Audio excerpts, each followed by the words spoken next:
So you want to make a mythology, and you're looking for a place to start? First of all, I would say you may want to check out the World Building 101 playlist for more information about that, but while we're at it, let's just dig right in. Because mythology making is a bit easier than you think it is, as long as you do it in the right order. Welcome to World Building 201. Today we're going to be talking about creating your mythology on this episode of Project Shadow. Can you hear me? I have something to say.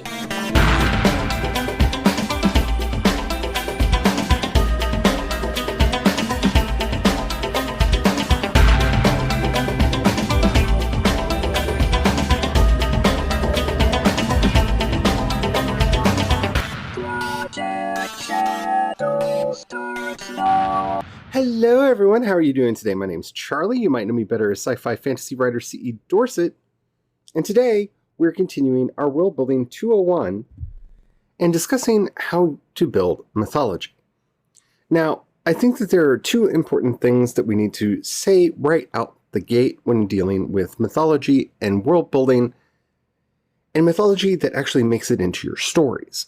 One, it's important to remember the three main definitions of mythology. One, a myth is always a metaphor. Always a metaphor. It meant something to the original people who shared it and who utilized it in their lives. Now, you can play around with that a lot, and it may be something that we don't understand today, but it will have to have meant something to the people that held that story dear. Mythology is more than just the stories of the gods, and it's more than just the sacred texts. Mythology is foundational for culture. It should connect the people who are telling it and who are listening to it, those who are participating in it, with the four primary functions of mythology. It should connect them to the cosmos, it should connect them to their lives, to the stages of their lives, and it should give them some sense of how they should behave in the moral order. When you are constructing your mythology, you should bear that in mind. Now, as I said previously, it could be hard to understand exactly how those relate to one another when you're looking at a myth. I know when you're looking at Zeus and his myriad escapades, shall we say, it can be hard to see what people got out of it. But when you consider that these were stories that were told during a day and age where kings just did stuff like that, you could see how those stories were kind of meant to reinforce the social order that the king will just take whatever he wants and you kind of have to just deal with the ramifications afterwards.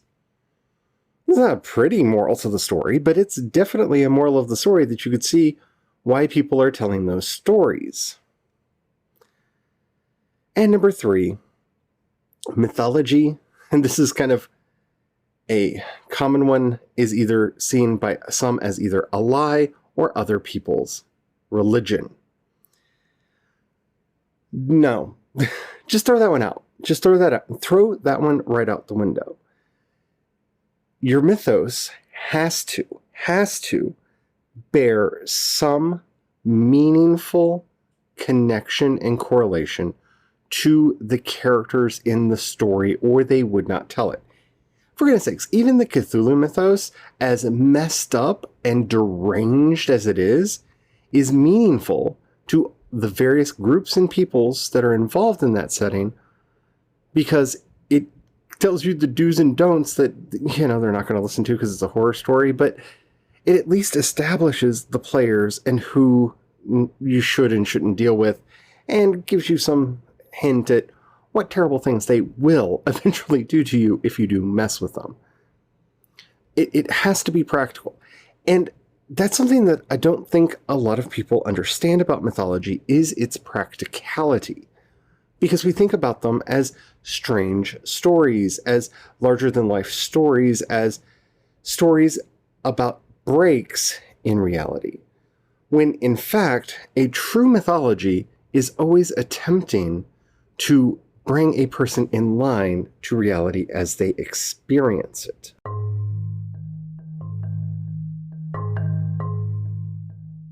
What I mean when I say an experienced practical mythology, that doesn't mean the very simplified, well, they just wondered where lightning came from, and so they made up Zeus. No, it actually means a lot more than that. That is a very modernist way of looking at mythology, and something that if you are going to craft mythology, you're going to have to shake out of your noggin.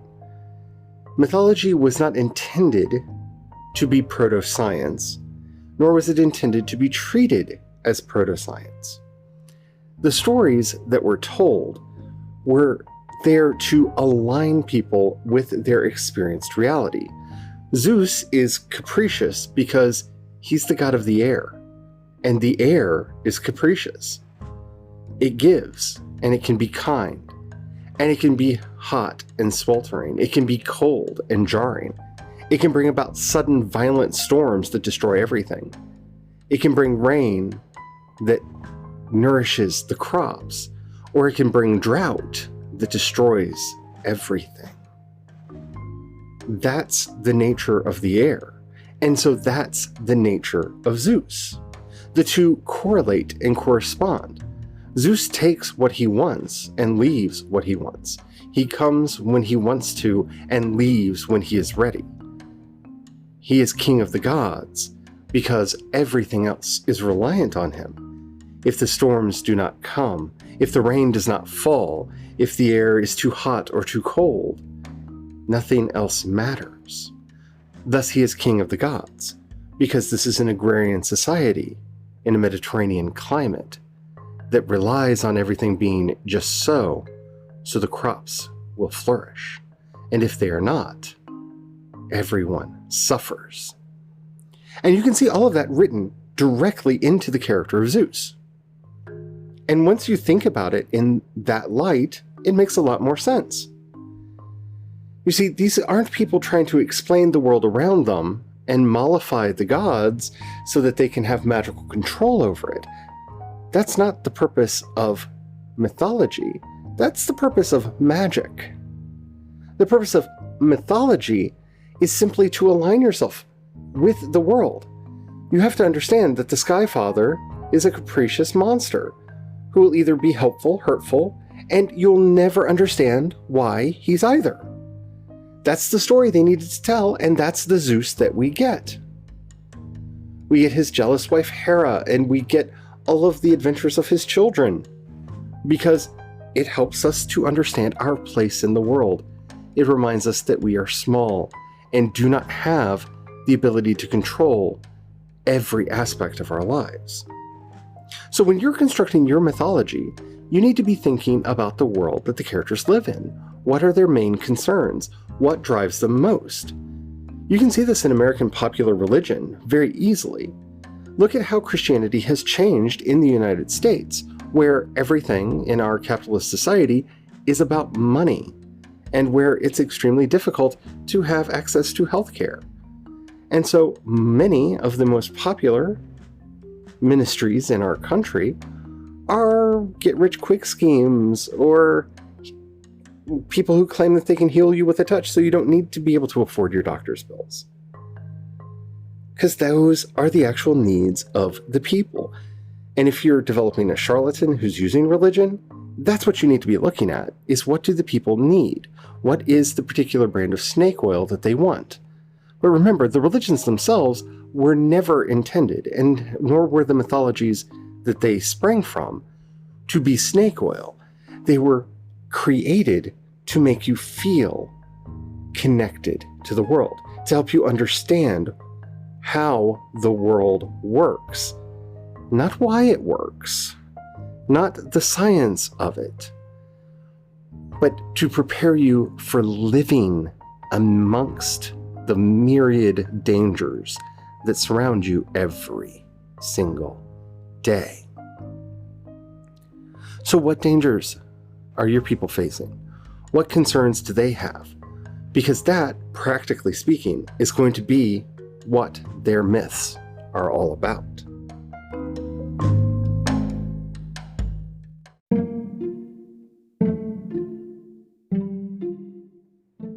On a basic level, that's easy to understand, right? If your people are on a desert planet, unless that planet was once habitable and through some great calamity lost its vegetation, they're probably not going to have a deity of trees or vines. They might of plant life, because even in a desert, some kind of plants can grow. But will they be friend or foe? Will they care more about the serpents? And will their gods be more dedicated to the rivers, if rivers indeed do exist? If you look at Egypt, most gods are related in some way to the Nile flooding, or the Nile running, or the rain that feeds the Nile, or the mysterious origins of the Nile, or the gods of the storms that drive sand over the land to take back the fertile soil. Those are their gods. Those are the deities that control them. The other deities are gods of sun, moon, stars. Why are they so important? Because if you don't know when planting time is, and you plant too early, the inundation is going to destroy your crop. If you plant too late, then they won't have time to grow. Some things need to be planted before the inundation flows in, and some need to be planted after. You need to know all these things. So you need to know the times and the seasons. So the sun, the moon, the stars all become very important markers of time. They become personified, and we tell ourselves stories about them so we can remember when the time for planting is, when the time for harvest is, when we do what we do. I'm going to be beating that like a drum, because that is the primary function of mythology, is to connect us to the world that we live in, and sometimes the world that we want, but more the world that we live in. We're going to have deities that are explaining to us exactly how capricious the world is. Are there volcanoes everywhere? There will probably be volcano gods and fire gods and maybe rock gods, steam gods, geode gods, all kinds of gods related to the volcano. So if you have that archery god that you really want to put into your story, maybe because you're a fan of archery, well, ask yourself very quickly and very sternly, why would they have a god of archery? Well, maybe hunting is very important to them. Maybe there are birds or large sky creatures that attack them, and they need to be able to fend them off. And what is it that necessitates the importance of the bow and arrow so that they would have a god of archery? And I'm just pulling that out as an example because as somebody who grew up playing D&D, you would look at some of the gods that they would create and you'd kind of ask yourself, why would they have a god for that? Like, oh, look, they have a god of strife. Why would anyone have a god of strife? Oh, well, the Romans did. The Romans actually had several, and they were the children of night, or they were the children of dream. And they were there to sow discord because it's in those liminal areas, those places where you are at the borderlands, that gods spring up.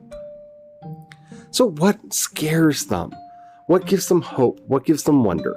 Ask yourselves those questions, and you are going to start naming your gods. If you're doing a polytheistic religion, if you're doing a polytheistic mythology, not all mythologies are polytheistic. Some are henotheistic. Henotheism is where there is one supreme god that reigns over all of them. A good example of that would be the Greeks and Romans that we've been talking about before. Zeus is very much the king of the gods. They are henotheists. They are henotheists. They have one chief god and others underneath them. You can see this very prominently throughout the Middle East, where many of the cultures had a primary king god and a council of gods beneath them. And that's how the gods were organized. Are they pantheistic? Do they believe that the supernatural powers that govern the world are in everything and are everything? Or are they just in it? If God can just be found in things, then they are panentheistic. Are they practicing an enthusiastic religion or not? That's a very important question. An enthusiastic religion means that they believe that God can, or one of the gods, can possess someone. They can move through them, maybe in a dance or a song or in a trance of some sort. Do they have oracles? And if so, what are their purpose? What are their function? How do they serve the society that they live in? Because as people have been divorced from their spiritual heritage, the understanding of what the purpose, function, and role of these positions are have been lost, not just to those who don't practice a faith of their own, but often to the people who do. So you have to ask yourself, what is it exactly that you're doing? What are these people wanting from their lives? What are they trying to get?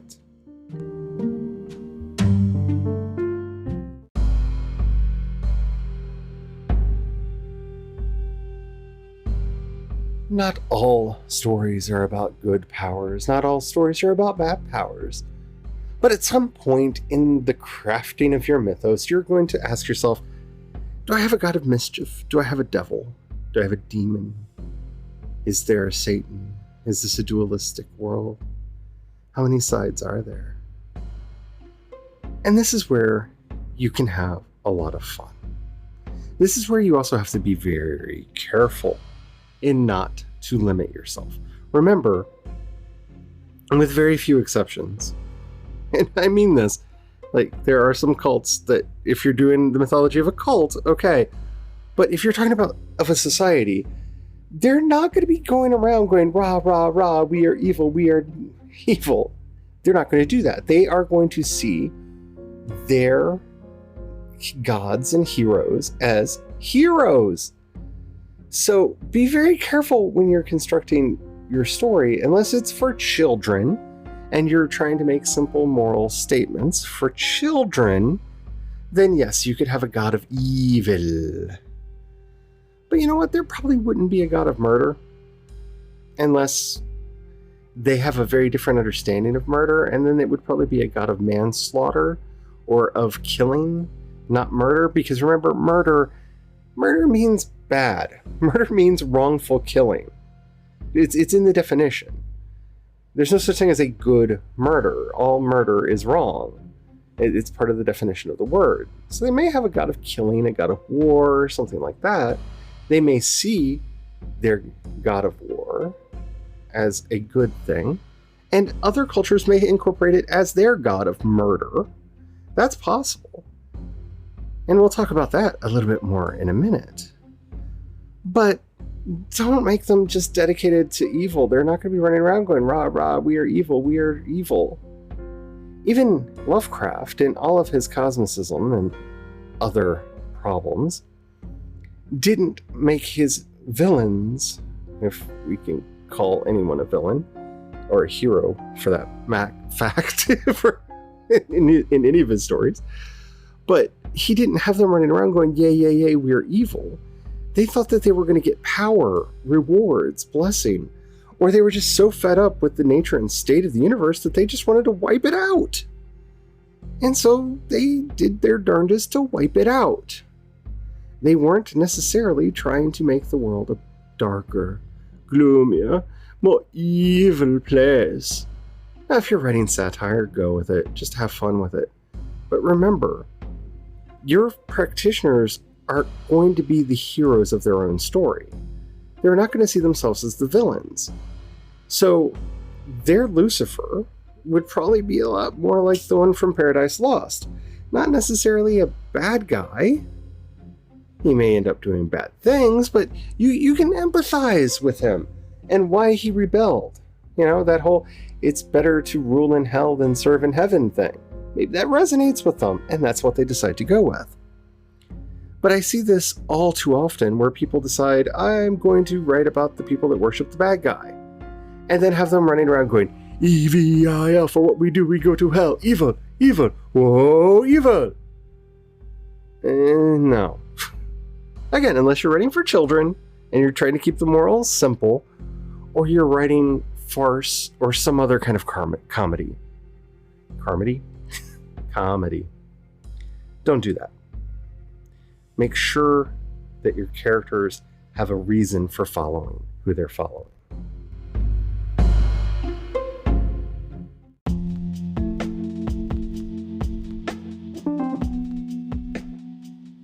The one thing that most constructed mythologies forget is syncretism. Syncretism happens whether the religion intends it to happen or not. It does. There could be movements within the religion to push it out, but the mythology will be corrupted by the neighboring religions, and the neighboring faiths, and the neighboring stories. So what is syncretism? It's exactly that. It's when you synchronize or take into your mythology characters and or simply names from others and make them your own. Rome was notorious for this, and Rome pretty much subsumed many of the major cults of Egypt, and Isis was really big in ancient Rome. But Aphrodite was an imported deity, as well as just many, many others.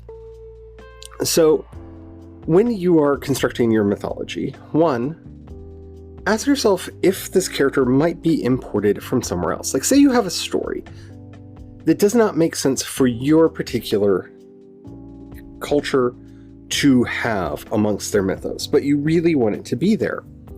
Well, this could be a borrowing from somewhere else. And that informs the larger and wider world. So going back to our desert planet, yeah, there probably aren't any tree gods. Or there might be, but the likelihood of tree gods is going to be, very slim.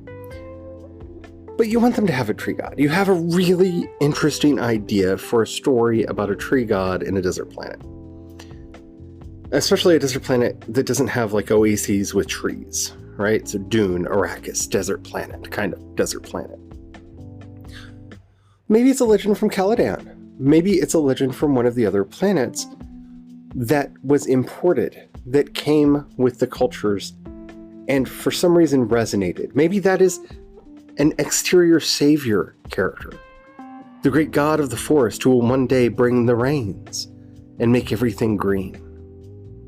There are many ways to do it. The villains in your stories are very often going to be syncretized versions of the gods of other faiths.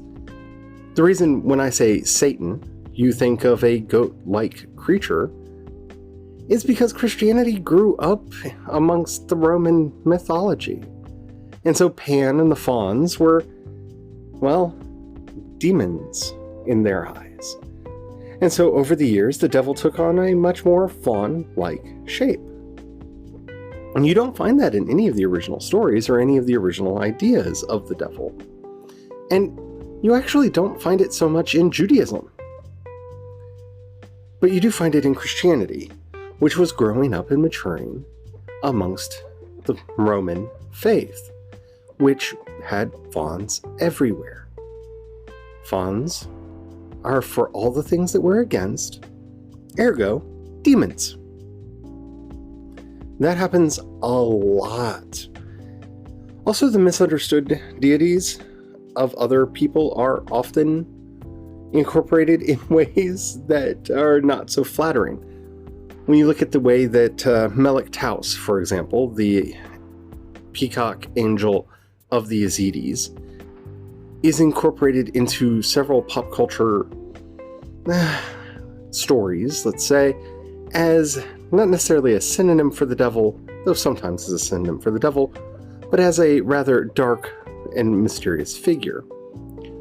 Well, we don't really know much about the Yazidis because they don't share anything about their faith outside, so all we have is rumor and speculation and some forgeries about who Melik Taus actually is. And so people's imaginations run wild. Incorporate a little bit of that into your mythology, and it'll feel a bit more lived in, a bit more natural. It's not all going to be native, and it's not all going to fit together neatly in a nice barrel. But we talked about a lot of that in 101.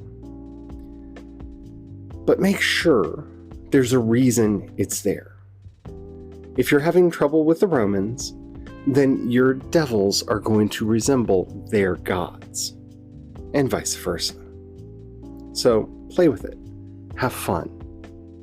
Because in the end, if the stories are fun, that will cover a multitude of sins, errors, and plot holes.